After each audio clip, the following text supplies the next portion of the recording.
स्तोत्र संहिता अध्याय 41 मुख्य गवयासाठी दाविदाचे स्तोत्र।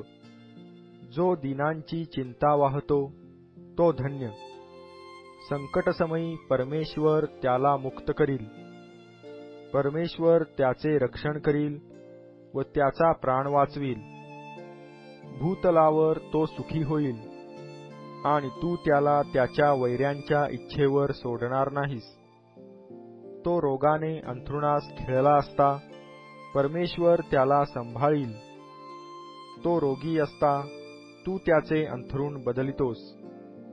मी म्हणालो, हे परमेश्वरा, माझ्यावर कृपा कर, माझ्या जीवाला बरे कर। मी तुझ्याविरुद्ध पाप केले आहे।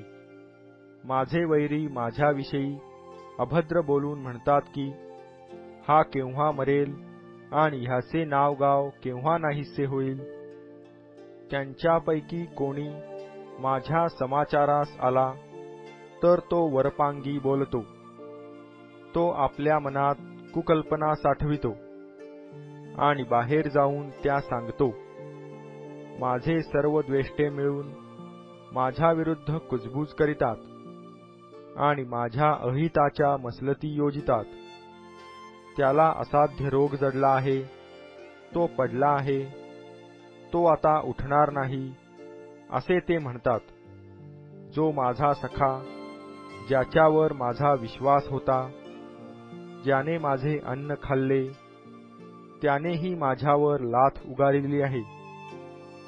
हे परमेश्वरा, माझ्यावर दया करून मला उठीव, म्हणजे मी त्यांचा बदला घेईन। माझा वैरी माझ्याविरुद्ध जयोत्सव करीत नाही। ह्यावरून तू माझ्यावर प्रसन्न आहेस असे मी समजतो। मला तर तू माझ्या सात्विकपणात स्थिर राखितोस। मला तू आपल्या सन्मुख सर्वकाळ ठेवितोस। इस्रायलाचा देव परमेश्वर युगानुयुग धन्यवादित आहे।